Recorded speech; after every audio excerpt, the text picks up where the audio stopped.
জীবনে অনেক দূর চলতে হবে। হ্যাঁ, এইভাবে জীবন ডিস্ট্রয় করার তো কোনো মানে হয় না। যত দ্রুত স্বাভাবিক পথে ফিরে আসবা ততই সবার জন্য মঙ্গল। স্বাভাবিক হও। হ্যাঁ, আমি তো চিরকাল থাকবো না, তোমার বাবাও থাকবে না।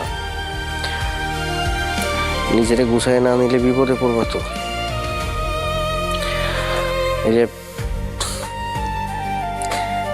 সিগারেট রেখে গেলাম পুরো প্যাকেট, ম্যাচটাও রাখলাম। স্বাভাবিক হোক। কিছু দাগ থেকে যায় জীবন, কিছু রাগ বেঁচে